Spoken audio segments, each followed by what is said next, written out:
Dios les bendiga, hermanos. Yo creo que este es mi tercer Día de las Madres consecutivo predicando. No sé qué estará pasando o cuál era el llamado de Dios, pero ya este es el tercero. Primero quisiera dar gracias a Dios por el maravilloso tiempo de adoración que tuvimos ahora. Qué lindo. Sobre todo ver a nuestros jovencitos adorando al Señor. Eso me llenaba mucho el corazón. Y animar pues a los padres a animar a sus hijos, ¿verdad? A los jóvenes. Ellos tienen gran potencial. A veces no parece, pero tienen gran potencial. También felicitar a todas las madres que están aquí, las que nos acompañan el día de hoy. Es una alegría para nosotros compartir con ustedes. Y precisamente el día de hoy vamos a hablar de la historia de una joven a la cual Dios le dio un llamado y su principal tarea fue ser mamá. Así que quiero que me acompañe, si es tan amable, a Lucas capítulo 1, versículo 26. Vamos a leer desde el versículo 26 hasta el 38. Sé que esta es una historia muy conocida, pero a veces no bien enfocada. Así que esperamos que el Señor nos hable en esta mañana. Hoy vamos a interrumpir la serie que hemos estado teniendo del Sermón del Monte, precisamente para ver qué nos quiere decir el Señor a través de este pasaje. Así que estamos en Lucas capítulo 1, versículo 26. Vamos a leerlo y luego vamos a orar.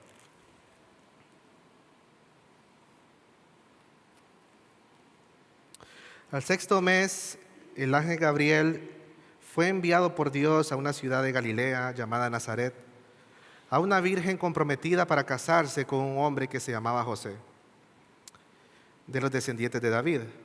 Y el nombre de la virgen era María. Y entrando el ángel le dijo: Salve, muy favorecida, el Señor está contigo, bendita eres tú entre las mujeres. Ella se turbó mucho por estas palabras y se preguntaba qué clase de saludo sería este. Y el ángel le dijo: No temas, María, porque has hallado gracia delante de Dios. Concebirás en tu seno y darás a luz un hijo, y le pondrás por nombre Jesús. Este será grande y será llamado Hijo del Altísimo, y el Señor Dios le dará el trono de su padre David, y reinará sobre la casa de Jacob para siempre, y su reino no tendrá fin. Entonces María dijo al ángel: ¿Cómo será esto, puesto que soy virgen? El ángel le respondió: El Espíritu Santo vendrá sobre ti, y el poder del Altísimo te cubrirá con su sombra.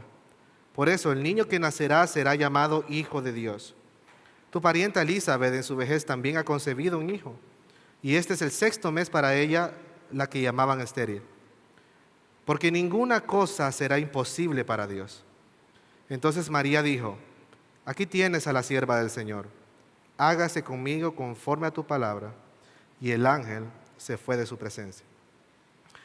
Padre Santo, Padre bueno, te damos las gracias en esta hermosa mañana, Señor.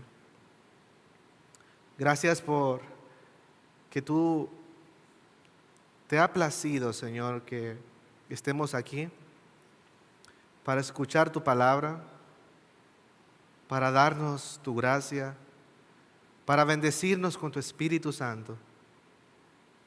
Señor, necesitamos esa dosis de gracia para que tú ministres nuestros corazones, abra nuestros ojos, cambie nuestras perspectivas, cambies el curso de nuestra vida. Necesitamos crecer en el conocimiento de tu voluntad, pero necesitamos más gracia para someternos a tu voluntad. Porque te lo pedimos en el nombre de Jesús. Amén. Amén. Creo que todos hemos escuchado o alguna vez usado la frase con Dios primero, o Dios mediante, o si Dios quiere. Pareciera que suena espiritual muchas veces cuando lo decimos, Sin embargo, ¿realmente es lo que queremos decir? ¿Realmente deseamos que Dios haga su voluntad, aunque eso significa que Él destruya nuestros planes? Vivimos en un mundo que nos vende una idea completamente distinta, donde mis planes, mis deseos, mis intereses son primero, antes que todo, y pues pensamos que Dios debe de doblegarse ante esas cosas. Yo creo, hermanos, que este es nuestro mayor problema aún en nuestra vida cristiana. Vivimos demasiado para nosotros mismos. La razón de todo nuestro descontento, ansiedades, frustraciones y temores es que las cosas no están yendo como nosotros las planeábamos. Sin embargo, creo que no hay verdad más liberadora que entender que no se trata de nosotros.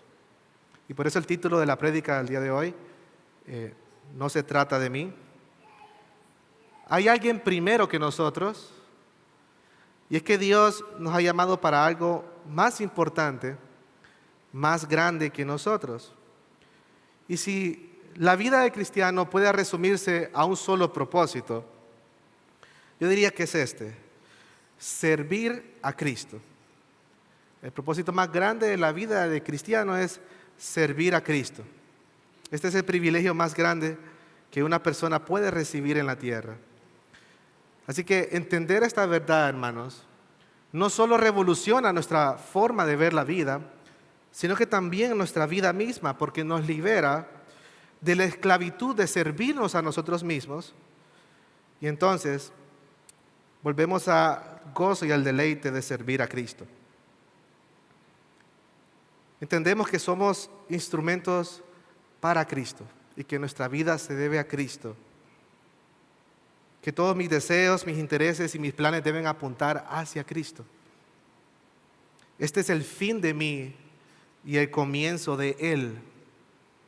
Y en un sentido morimos a nuestra voluntad para someternos a la de Él. Entonces, ¿cómo nosotros podemos someternos a la voluntad de Dios? ¿Cómo podemos someternos a la voluntad de Dios aun cuando no la entendamos, aun cuando parezca difícil para nosotros?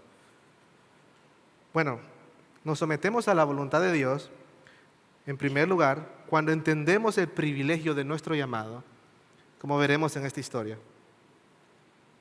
En segundo lugar, nos sometemos a la voluntad de Dios cuando abrazamos el propósito de nuestro llamado. Y en tercer lugar, nos sometemos a la voluntad de Dios cuando asumimos nuestro rol en su llamado. ¿Bien? Entonces, vamos al primer punto, o la primera parte de esta historia, donde veremos el privilegio de nuestro llamado. Acompáñenme a leer los versículos nuevamente 26 y 27. Y dice así: al sexto mes, el ángel Gabriel fue enviado por Dios a una ciudad de Galilea llamada Nazaret, a una virgen comprometida para casarse con un hombre que se llamaba José, de los descendientes de David, y el nombre de la virgen era María. María, amados hermanos, era una joven muy común y ordinaria. Era de una ciudad poco importante llamada Nazaret. Y para que usted tenga una idea acerca de la fama de esta ciudad, ya uno de los discípulos de Jesús en Juan capítulo 1, versículo 46, preguntaba: ¿podrá salir algo bueno de Nazaret? Parecía que esta ciudad no era ni importante, pero tampoco tenía una buena fama. Entonces, María no venía de una ciudad importante, ni tampoco de una familia importante. Era una joven sencilla, pobre y con poca educación. Y desde la perspectiva social de su época, ella era insignificante. Ken Hughes, un reconocido predicador, la llama un nadie de un pueblo insignificante en medio de la nada. Sin embargo, esto estaba por cambiar. Ahora su vida pasaría de lo ordinario a lo extraordinario y de no tener propósito a un gran propósito. Así que todo comienza en una mañana igual como esta. Y lo siguiente que voy a describir es nada más para propósitos ilustrativos. Quiere decir que no está aquí en esta historia. María se había levantado muy temprano por la mañana, como era de costumbre, a llevar el trigo al molino para hacer el pan para la cena. De camino se encuentra con unas amigas que también habían ido a moler y hablaban acerca de su futura boda. María estaba desposada con José, es decir, estaba comprometida con José para casarse.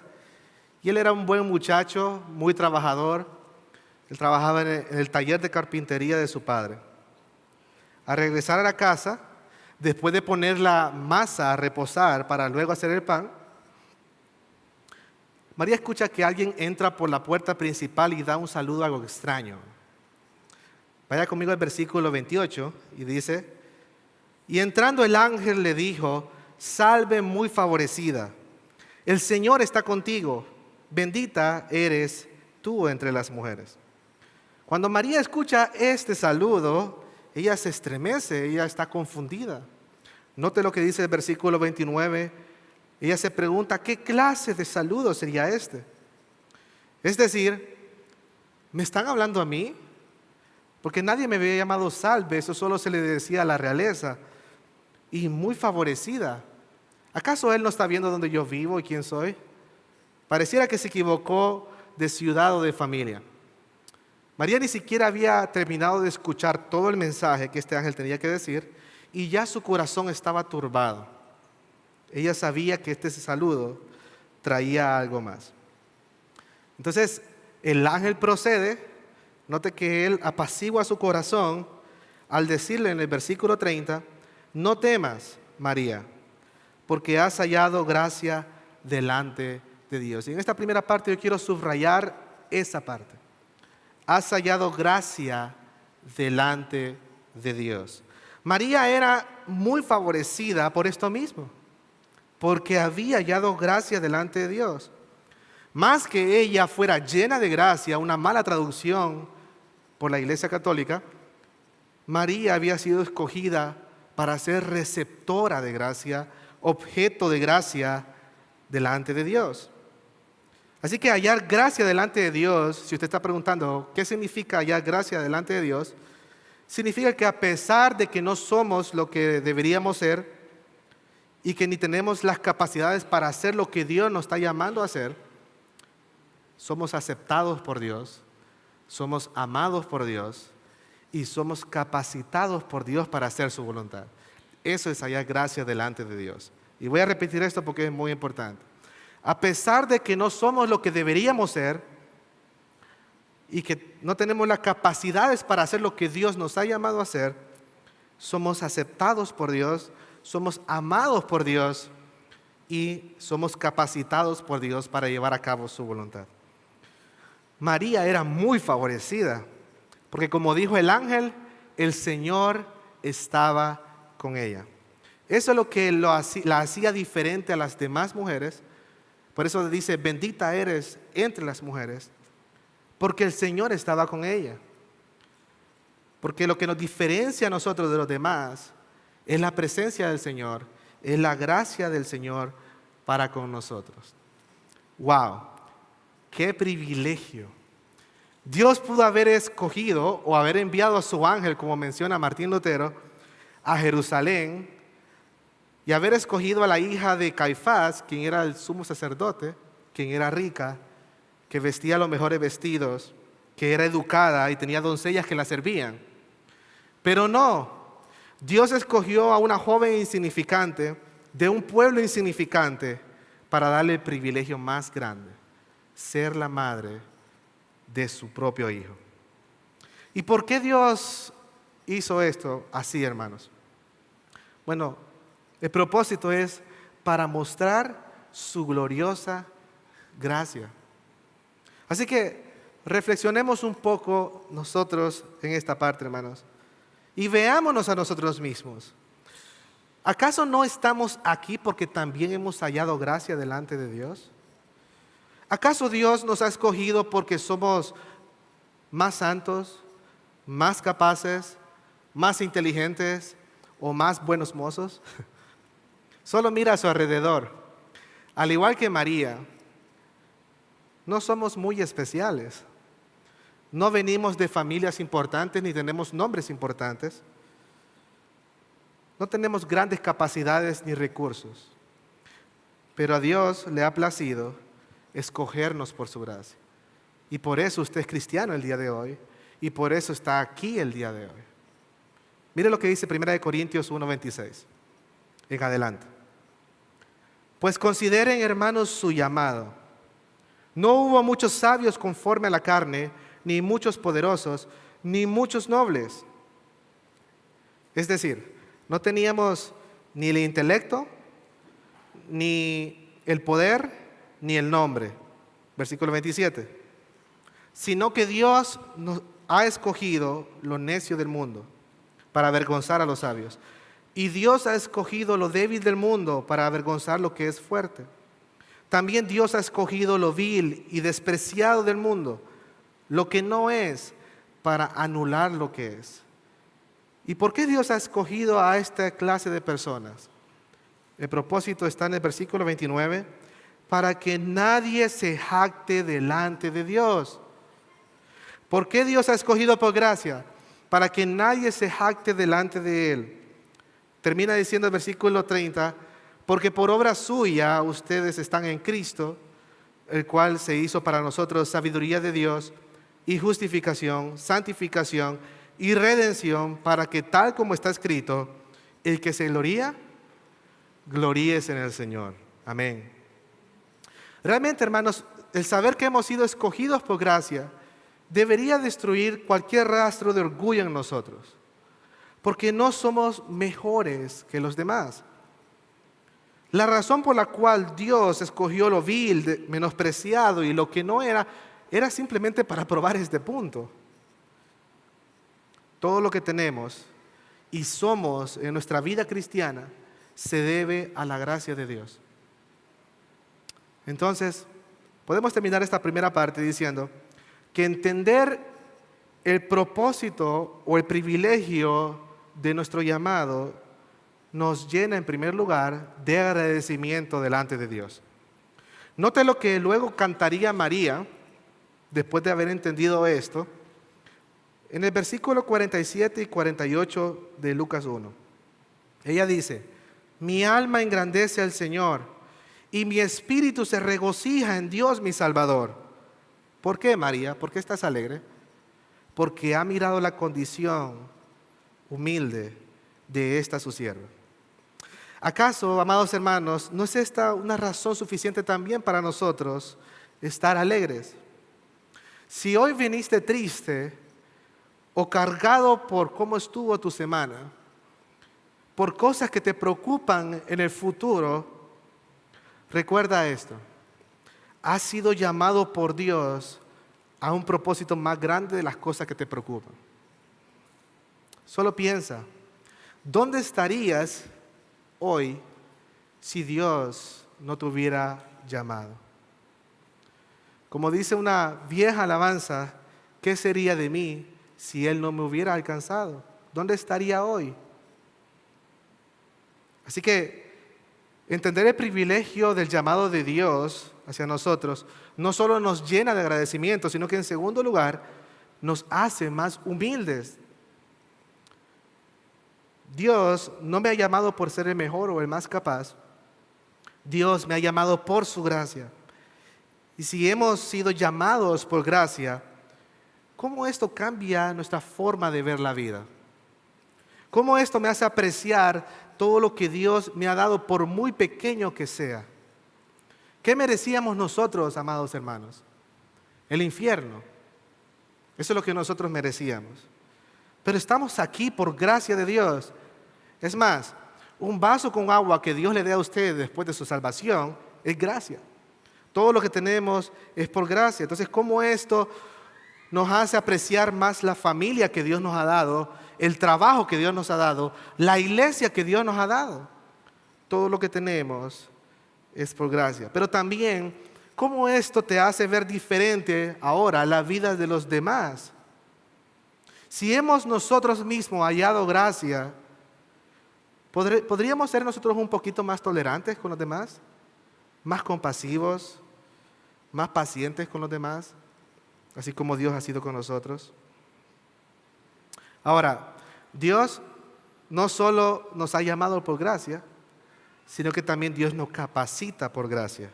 Y eso nos lleva a la segunda parte de esta historia, donde vamos a ver el propósito de su llamado. Note que Dios no solo le da la tarea a María de lo que va a hacer, sino que le revela el propósito y además de esto, le concede el medio para llevar a cabo esa tarea. Veamos la tarea en el versículo 31 al 33. Dice así: concebirás en tu seno y darás a luz un hijo y le pondrás por nombre Jesús.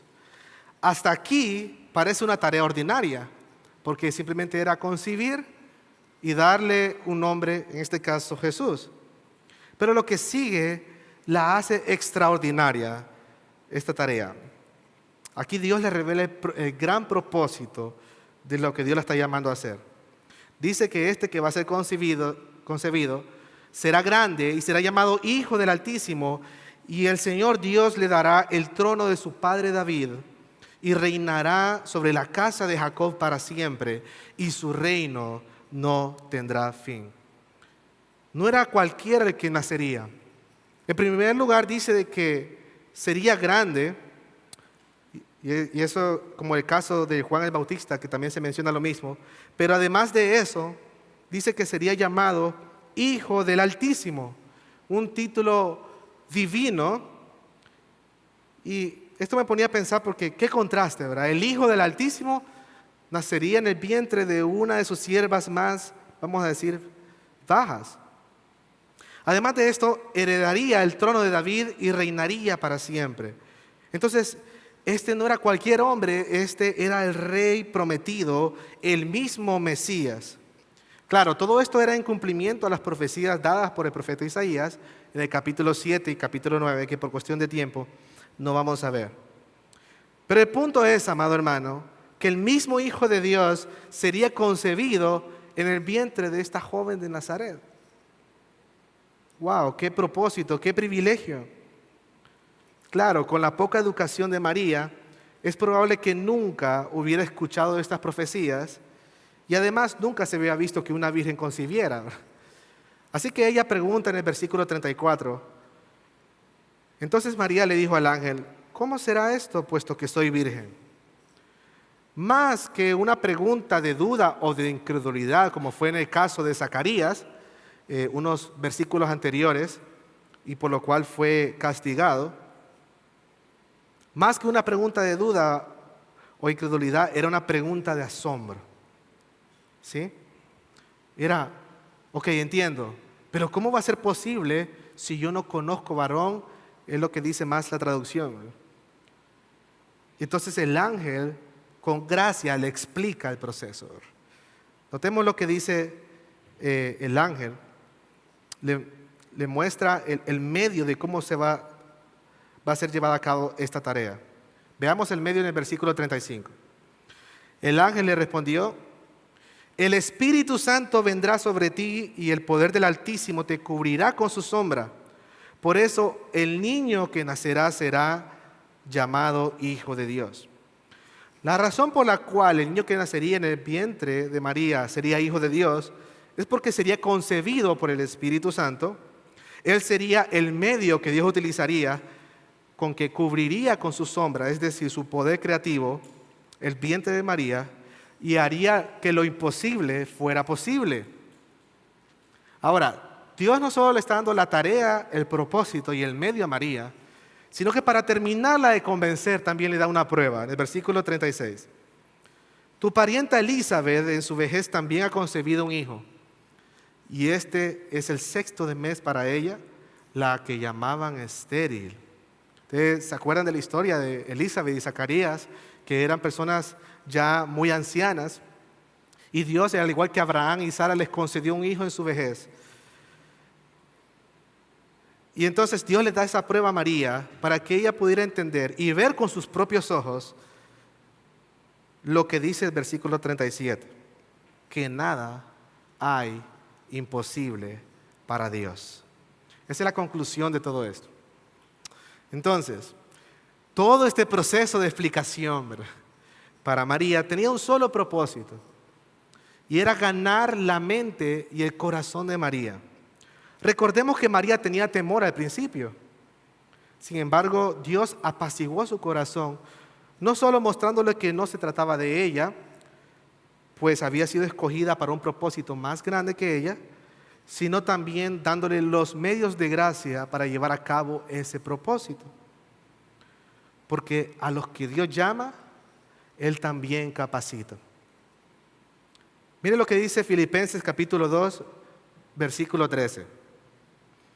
Dios es el que en vosotros produce así el querer como el hacer por su buena voluntad. Dios no solo nos da el llamado, no solo nos da la tarea, sino que también nos concede el hacer para que hagamos su buena voluntad. Qué hermoso eso, hermanos. Wow, qué lindo entender esto, porque nos libera de una gran carga. ¿Acaso esto a usted no le da paz a su corazón? Saber que Dios no solo le da la tarea, sino que también le da la gracia para hacer la tarea. ¿Cómo quita eso el temor en su corazón ante las adversidades, las tentaciones que enfrenta en su vida? ¿Cómo esto calma su ansiedad ante los retos de la vida? A veces nos sentimos tan pequeños, ¿verdad?, en las cosas que tenemos que hacer. Y vemos como María una tarea imposible. Pero Dios nos ha dado la gracia para poder cumplir nuestro llamado en el trabajo, en la universidad, en la crianza de nuestros hijos. Recuerda, amado hermano, no se trata de nosotros. Hemos sido llamados para un propósito más grande y Dios nos ha dado ya los medios para lograrlo, su gracia y su espíritu. Dios no solo nos ha llamado para ser sus hijos, sino que también nos ha dado la gracia para vivir como sus hijos. Ahora, entender esto, hermanos, nos hace abrazar con gozo el propósito de Dios, porque si la voluntad de Dios siempre se va a cumplir, porque para Él no hay nada imposible, y si Dios ha prometido darme la gracia para cumplir su voluntad, solo me queda una sola cosa: someterme a su voluntad, ¿sí? Asumir mi rol en el llamado que Dios me ha hecho. Y esta fue la conclusión que llegó María. Y esta es la última parte que vamos a ver el día de hoy. Así que acompáñenme al versículo 38. El rol de nuestro llamado. Entonces María dijo: aquí tienes a la sierva del Señor. Hágase conmigo conforme a tu palabra. Y el ángel se fue de su presencia. Note que dice: aquí tienes a la sierva del Señor. Y la palabra que ella usa aquí, hermanos, o la frase, también puede ser traducida: aquí tienes a la esclava del Señor. ¿Sí? María entendió dos cosas, y esto es muy importante. En primer lugar, María entendió a quién estaba sirviendo. ¿Sí? Ella se ve a sí misma como una sierva, como una súbdita del gran rey. Sabía que su Señor soberano la llamaba y por lo tanto ella atendía. No había que hablar más. ¿Sí? Ella sabía que no se trataba de ella. Ella no era el centro del universo. Ella era una sierva con el privilegio de servir a un gran propósito. Entonces, en primer lugar, ella entendió a quién servía y por eso se ve como una sierva. Pero en segundo lugar, ella entendió la voluntad de quien servía. Dice: hágase conforme a tu palabra, o como también puede ser traducido, hágase conforme como has dicho de mí. Luego de entender que no había nada ni nadie que pudiera detener la voluntad de Dios, ella se ofrece como una vasija, así como cantábamos anteriormente, como un instrumento para ser usado como el Señor le pareciera. O sea, la actitud que María está mostrando aquí es una actitud de completa rendición. Ella literalmente puso su vida y su cuerpo a disposición. ¿Sí? Ella está diciendo: Señor, aquí está mi cuerpo. Señor, aquí está mi vida. Y no importa el costo o lo que venga por delante, aquí tienes a la sierva del Señor. María, hermanos amados, aceptó su llamado con humildad y absoluta sumisión. Con esto ella está diciendo, Dios, su llamado, su Hijo, su reino van primero que yo. Ella tenía planes y los planes parece que iban a cambiar un poco. Wow, qué respuesta, qué actitud. Pero esto vino por medio del proceso transformador de la gracia de Dios. Porque Dios en su gracia, cuando nos llama, Él nos transforma por medio de ese llamado. Notemos que María pasó del temor, ¿sí? Ella tenía temor primero, al asombro, cuando pregunta, ¿cómo será esto? Y del asombro a la sumisión. Ese fue el proceso. Y a veces es así. Pasamos del temor porque vemos el reto grandísimo. No sé qué voy a hacer. Precisamente cuando recibimos la noticia que mi esposa estaba embarazada, comenzó el temor, ¿verdad? ¡Wow! Ahora sí es verdad, porque antes nos resolvíamos las cosas nosotros dos solos y ya. Pero ahora sí hay que pensar en un ser más. Pero luego pasamos del temor al asombro, ¿verdad? ¡Wow! ¡Qué milagro es ese! ¡Qué gloria del Señor!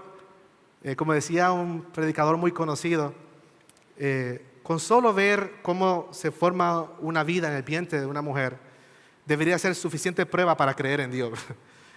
Cómo se forman los huesitos, los tejidos, todas esas cosas. Entonces pasamos al asombro, y del asombro, ahora nosotros estamos trabajando para la sumisión, ¿verdad?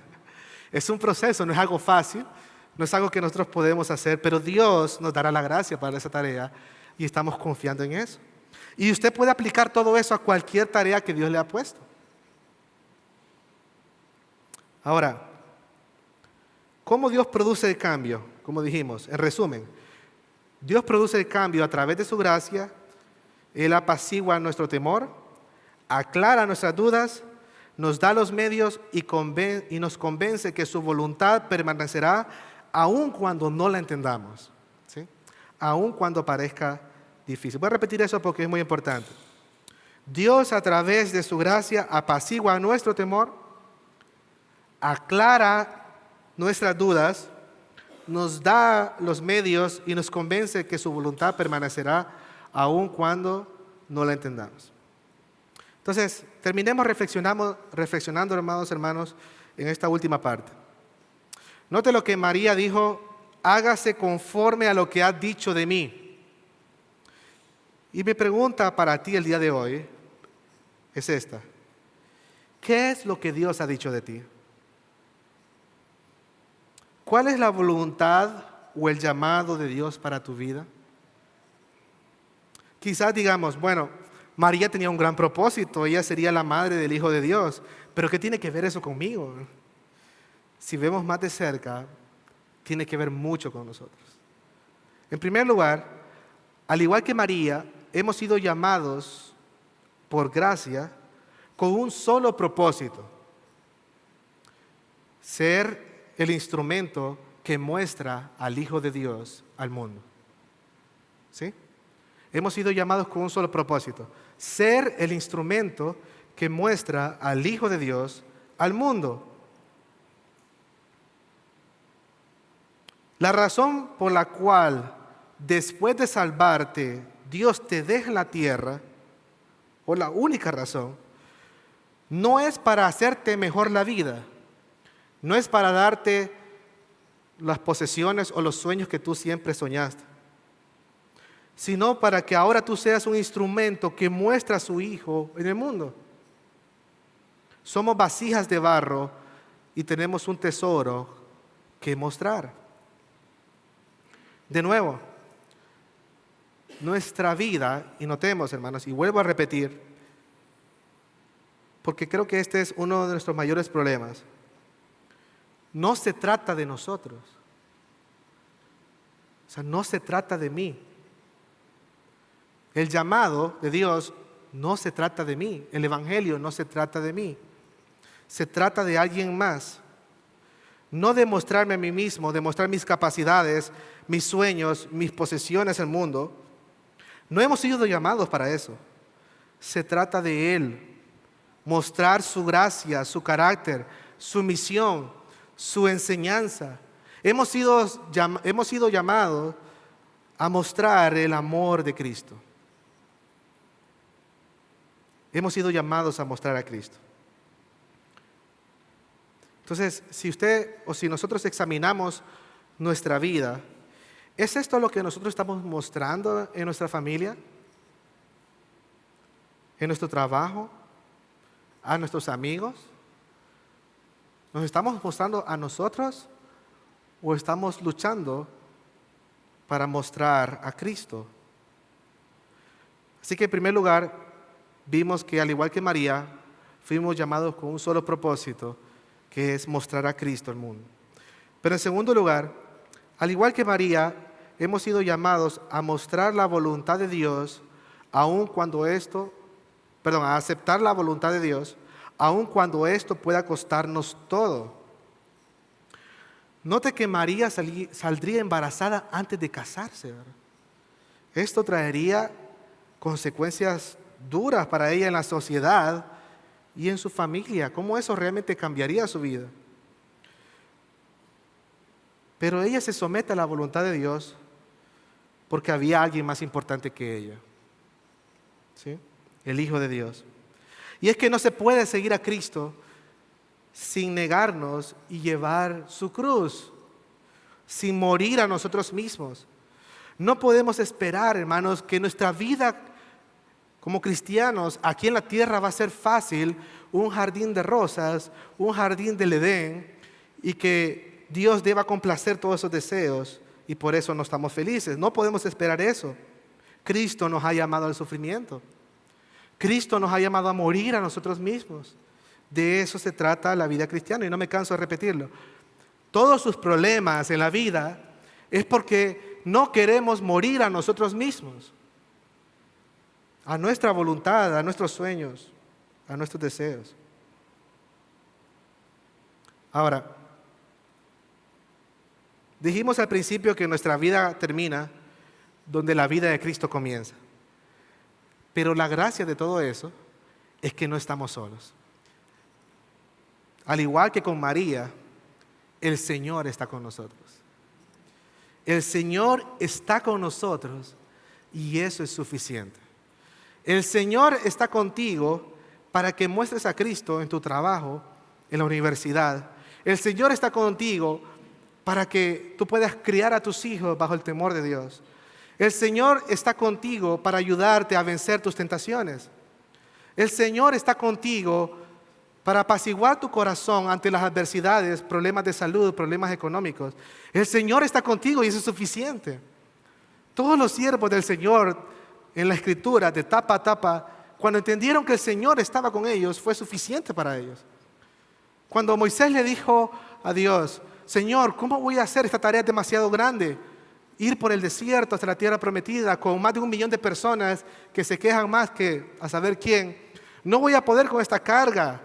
Es más, Moisés le dice, Señor, mátame, quítame la vida, yo no puedo, mejor dale esta tarea a otro, yo no puedo. Y el Señor le dijo, mi presencia va a ir contigo. Es suficiente su presencia y debemos de darle gozo al Señor. Gracias al Señor por eso. Entonces, una pregunta, hermanos, que nos ha puesto a pensar es, ¿qué te ha costado seguir a Cristo? Voy a repetirlo. ¿Qué te ha costado seguir a Cristo? A María le costó mucho. Es más, después un profeta le diría que una espada iba a traspasar su corazón por causa del llamado que Dios le había hecho. Cristo, su Hijo, iba a morir en la cruz y ella lo vería con sus propios ojos también. ¿Qué has tenido que renunciar, morir y dejar por causa de Cristo? Así que vimos en esta segunda parte que en esta última parte, que al igual que María, hemos sido llamados a aceptar la voluntad de Dios, aunque eso pueda costarnos todo. La razón de esto es que hay alguien más importante que nosotros. Ahora, en último lugar, al principio yo mencioné que la principal tarea de María fue ser mamá. ¿Sí? A veces pensamos y tenemos la falsa idea de que si Dios no me ha llevado a un propósito grande, como ser pastor o predicar o ser misionero, pues entonces Dios todavía no me ha llamado. Si no estoy haciendo algo que todo el mundo esté viendo, entonces parece que Dios no me ha llamado. El principal llamado de Dios a María fue ser mamá, fue criar a su hijo. Ella glorificaría a Dios siendo mamá. Esa fue la única tarea que ella tuvo, ser mamá. Tú puedes mostrar a Cristo donde Él te llamó. Si eres mamá o papá, si estás soltero, si estás en la universidad, en cualquier cosa que hagas, tú puedes mostrar a Cristo. Porque no se trata de lo que haces, sino para quién lo haces. Por lo tanto, hermano, sirve a Dios en la situación que te encuentras. No importa lo ordinario o difícil que parezca. Di como María: he aquí el siervo del Señor, he aquí la sierva del Señor. Mostremos a su Hijo, glorifiquemos a su Hijo y anunciemos a su Hijo, porque no se trata de nosotros, sino que se trata de Él. Y si estás aquí y no eres cristiano, déjame decirte que Dios también te está llamando para que te rindas a su Hijo. Antes de que salgas por esa puerta, asegúrate de hallar gracia delante de Dios. Cada día que vives, cada minuto que Dios te concede es una gracia temporal para que encuentres la gracia salvadora. Nuestra vida es tan incierta y no sabemos lo que va a pasar cuando salgamos de esa puerta. Así que hoy que estás aquí en presencia de Dios, ríndete ante Cristo, ven a Cristo. Y solo entonces tu vida tendrá sentido y propósito. Él vino para salvar. Él vino para perdonar. No desprecies su maravillosa gracia y llamado antes que sea demasiado tarde. Oremos, hermanos. Señor, gracias por tu buena voluntad. Gracias, Señor, por la vida de cada una de las personas que están aquí, por las preciosas almas que están aquí delante de ti. Gracias porque nos permites escuchar tu voz y tu palabra una vez más y tenemos la gracia de escucharla domingo tras domingo. Pero también gracias por revelarnos que nos ha llamado a un gran propósito y es servir a Cristo, mostrar a Cristo en todo lo que hagamos. Gracias, Señor, porque nos has librado de la carga y de la esclavitud de servirnos a nosotros mismos. Así que ahora te rogamos que nos dé la gracia para morir a nosotros mismos, para rendirnos a tu voluntad, para someternos a tu voluntad, para entender que todo en la vida no se trata de nosotros, que nosotros no somos el centro de este mundo, de este universo. Cristo es el centro. Él es el Señor. Para Él vivimos.